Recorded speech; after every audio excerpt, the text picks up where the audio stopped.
Hola a toda la audiencia y, bueno, la más cálida bienvenida a este nuevo análisis a fondo.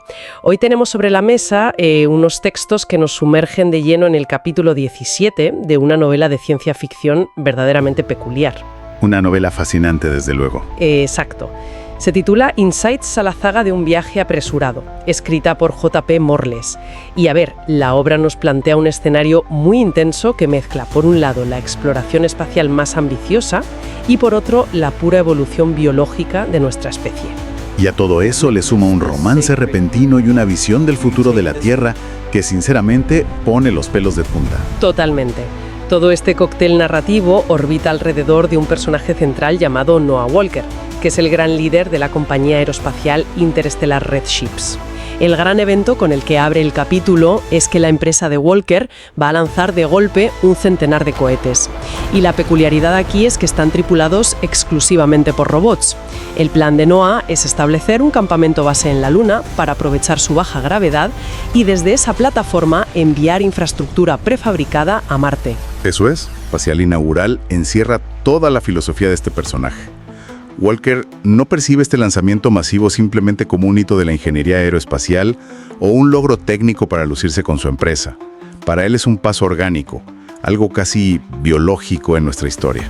Claro, y para justificar esa visión tan particular, Noah pronuncia un discurso antes del lanzamiento donde tira de analogías históricas de muchísimo peso. Compara esta nueva carrera espacial con la hazaña de Cristóbal Colón. Argumenta que mientras la mayoría creía que la Tierra era plana y que el límite del océano era un abismo, Colón entendió que ese horizonte era solo el principio. Y lo entendió porque fue capaz de imaginar una idea moldeada por la ley de la gravedad durante 4.500 millones de años, creando una esfera a partir de polvo y rocas ardientes. Una perspectiva muy poética para un ingeniero, ¿la verdad? Pues sí, y también menciona a los hermanos Wright.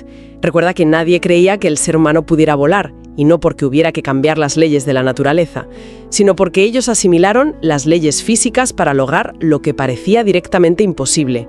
Y para rematar el discurso, hace una conexión temporal muy precisa. La fecha del transbordador. Transbordador espacial. Es como si quisiera inscribir su propio nombre en esa misma línea temporal de los grandes pioneros de la historia. Lo que resulta fascinante de este punto, y de su discurso en particular, es la perspectiva netamente darwiniana que aplica Noah a la tecnología. Él defiende que la humanidad es, en esencia, una máquina biológica que constantemente ensaya adaptaciones a nivel celular para no extinguirse. Ya. Pone el ejemplo de los simios. Podrían haberse quedado en los árboles para siempre, pero un cambio climático, un entorno más árido, los obligó a bajar al suelo y a explorar. Luego llegó una glaciación y, tuvieron que buscar refugio en las cavernas. Para Walker, este viaje a Marte es simplemente la siguiente iteración de ese mismo proceso genético. Es decir, biología humana reformulando su expresión para sobrevivir en un entorno hostil. Exactamente. La evolución, pero a escala interplanetaria. A ver, me parece una analogía brillante desde el punto de vista narrativo, pero claro, choca un poco. Comparar el diseño de 100 cohetes hacia la Luna con un simio que baja de un árbol por necesidad suena épico. Pero me pregunto, ¿hasta qué punto eso no es una simple excusa? Claro, esa es la trampa. Suena la justificación perfecta de un multimillonario para hacer exactamente lo que le apetece, gastar fortunas astronómicas sin tener que rendir cuentas a nadie en la Tierra. Y ese es precisamente el gran debate que abre el autor con este personaje. Noah utiliza la ciencia evolutiva como un escudo moral. Si ir a Marte es un imperativo biológico innegable, entonces cualquier coste, cualquier excentricidad de su corporación queda justificada. Y esto nos lleva a un punto muy espinoso de su discurso. Sí, la crítica política. Walker lanza una crítica feroz hacia la política contemporánea y el activismo medioambiental. Y aquí el libro toca temas delicados. Sí, y lo que Walker dice, textualmente, es que ciertos activistas medioambientales tienen una visión plana. Así es. Sostiene que esos activistas cometen el error de confiar en que los políticos van a solucionar la crisis del cambio climático. Desde la perspectiva hiperpragmática de este personaje, eso es una ingenuidad enorme que jamás va a ocurrir. Y da dos razones para ello. A ver. La primera, que las campañas políticas están financiadas por las mismas macroempresas que producen los gases de efecto invernadero. Y la segunda, que la solución real exigiría un cambio en el sistema económico tan drástico y tan impopular que ninguna generación de burócratas en el poder estaría dispuesta a implementarlo, básicamente por miedo a perder las elecciones. Claro, por eso él descarta de plano arreglar la Tierra y apuesta todo a su caverna marciana. Totalmente. Es fascinante esa visión a nivel macro, abordando a toda la especie humana y sus sistemas económicos. Pero, y aquí es donde la cosa se pone realmente interesante, lo brillante de la historia es cómo la novela nos aterriza de golpe. El contraste que decíamos al principio. Exacto. Pasamos de la frialdad de los datos y el espacio profundo a una intimidad abrumadora. Llegamos a la madrugada posterior al histórico lanzamiento de esos 100 cohetes. Noah despierta en su lujoso apartamento de soltero en Boston.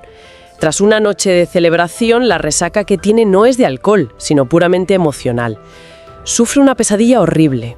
Una pesadilla muy extraña, además. Muchísimo.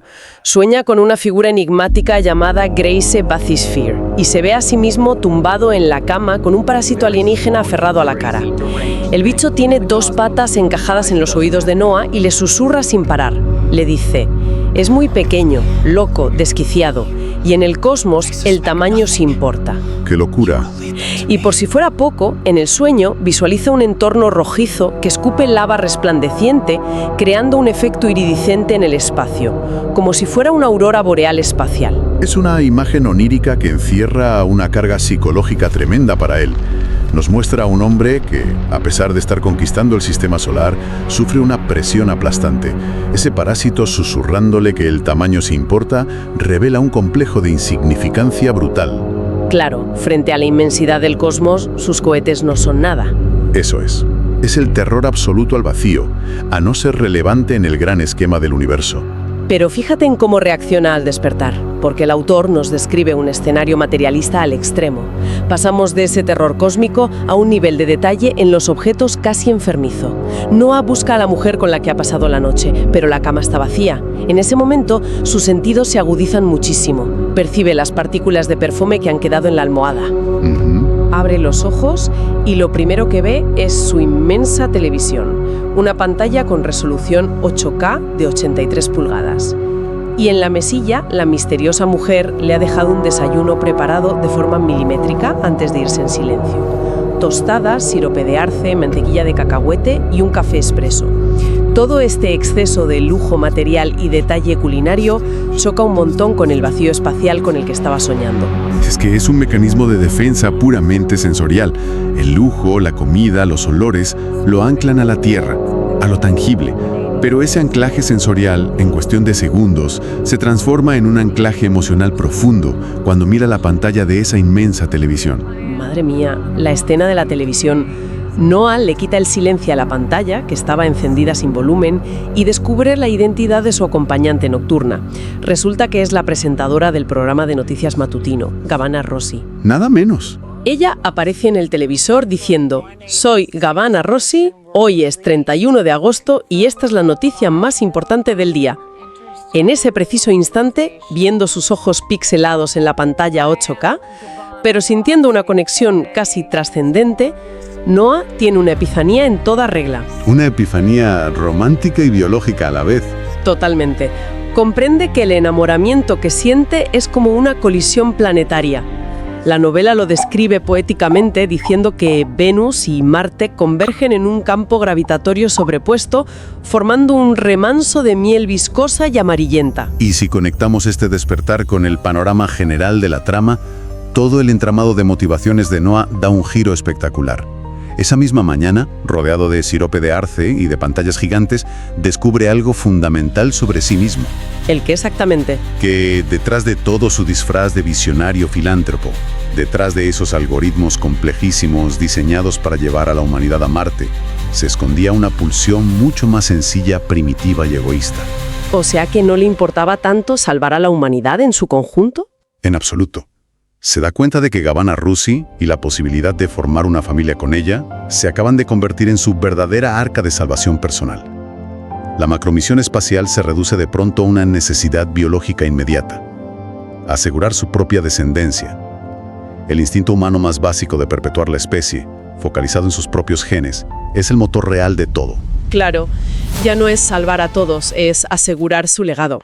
Y bueno, cuando dos personas experimentan un pico de correlación neuronal de ese calibre, las cosas van rapidísimo. Impulsados por este vínculo tan intenso y habiendo firmado un contrato prenupcial de lo más estricto, por supuesto, Noah y Gabbana se casan casi de inmediato. Sin perder el tiempo. Para nada. Hacen una ceremonia íntima en Brooklyn, Massachusetts, y luego montan un banquete enorme en el patio de la mansión de Noah en Chestnut Hill, a las afueras de Boston. Y aquí es donde entra uno de los personajes más fabulosos del texto, la abuela de la familia Walker, Mary Lou Davison, conocida por todos como M. La figura de la abuela M es crucial. Introduce un contrapeso fantástico en la historia. Porque mientras Noah representa la macrociencia, la conquista del espacio exterior y la arrogancia tecnológica, su abuela representa la microbiología, el espacio interior humano y la sabiduría terrenal. Tela con la abuela de verdad. Resulta que en todas las bodas de la familia Walker, todos esperan que M emita un dictamen astral, mirando a las estrellas para predecir el futuro del matrimonio. Pero esta vez su consejo no tiene nada que ver con los astros. Es puramente biológico y, sobre todo, gastronómico. Y esto plantea una cuestión fundamental sobre cómo funcionan las relaciones a largo plazo, al menos según el planteamiento de la novela. La abuela M está convencida de que la hormona de la libido, y por extensión de la felicidad y la estabilidad, se sintetiza primero en el intestino. En el intestino, claro. Sí, para ella, un buen menú gastronómico crea una especie de capa protectora, un teflón en la memoria de los recién casados. La idea es que, con una buena digestión, los pequeños cabreos y resentimientos del día a día simplemente resbalan, en lugar de quedarse atascados y hervir a fuego lento hasta destruir la relación. A ver, me parece una locura maravillosa. O sea, la novela nos dice que, mientras el nieto cree que controla el destino de la especie con 100 cohetes, en realidad es su abuela la que sabe que el verdadero control humano está en los jugos gástricos. M ejerce este poder casi como una agente de contrainteligencia en plena boda. Es que actúa como una espía. Tal cual. Durante el banquete pone en marcha lo que ella llama el protocolo de la exquisitez. Empieza a dar órdenes contradictorias a los camareros para despistar a todo el mundo. Y discretamente se acerca a Gabbana y le desliza un objeto físico. Un recetario secreto. El gran secreto familiar. Exacto. Este libro contiene técnicas de farmacopea natural y marítima. El objetivo de la abuela es que Gabbana use esos conocimientos para mantener a los hombres Walker tan hipnotizados por los vapores que salen de la cocida que su cerebro reptiliano jamás sienta la necesidad de buscar aventuras fuera del hogar.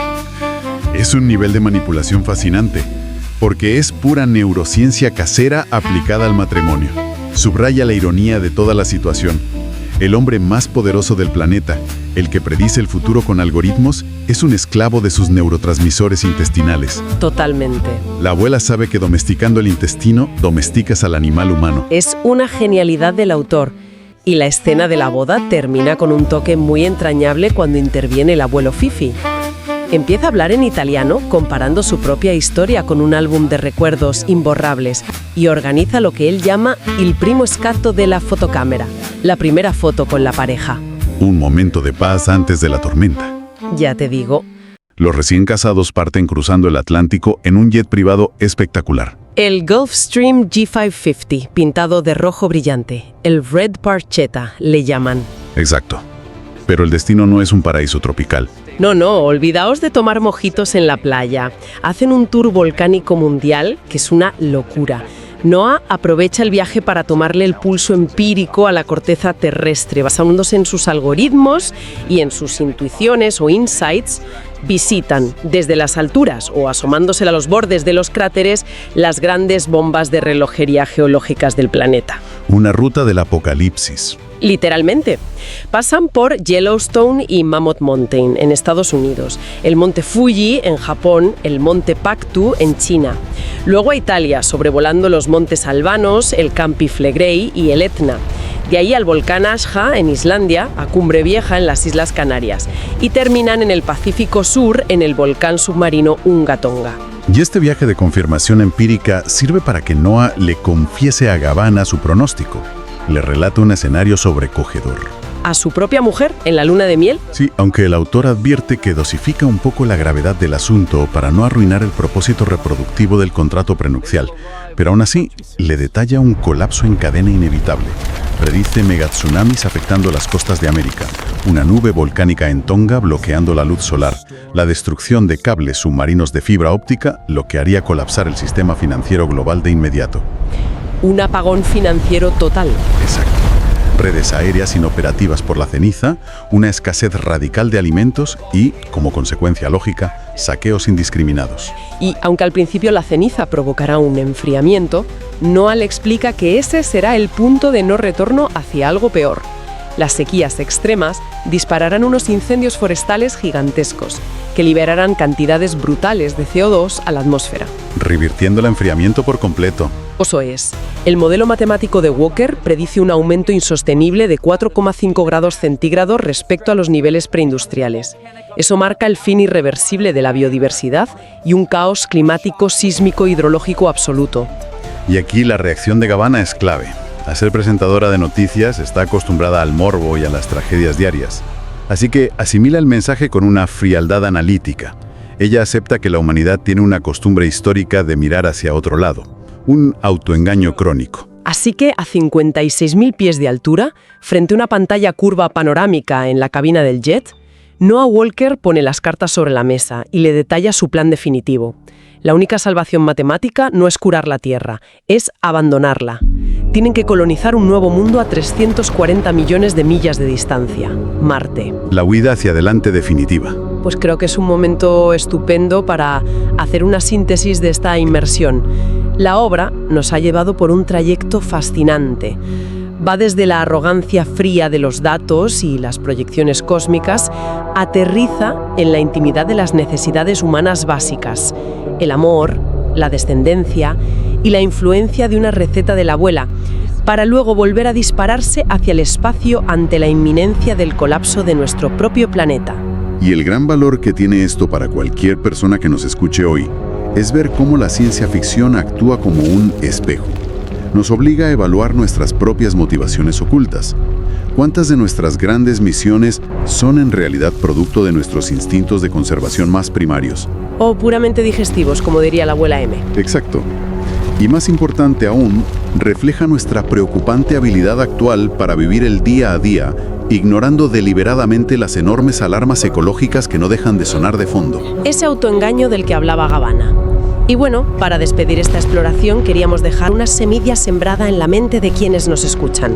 Un pensamiento provocador para darle vueltas. A ver. Si la única solución que encuentran las mentes más brillantes y ricas de la ficción para asegurar nuestro futuro es huir a millones de kilómetros y empezar de cero, ¿no nos estará diciendo eso que hemos perdido por completo la fe en nuestra capacidad para arreglar la caverna en la que ya vivimos? Una pregunta dura, desde luego. Lo es. Queda la invitación a cuestionar qué volcanes estamos ignorando en nuestro propio entorno, con la esperanza de no tener que hacer jamás las maletas hacia Marte. Muchísimas gracias a todos por acompañarnos en esta exploración detallada, por prestar atención a este complejo viaje que nos ha llevado de las estrellas al intestino. Ha sido un placer. Nos vemos en el próximo análisis a fondo. Hasta pronto.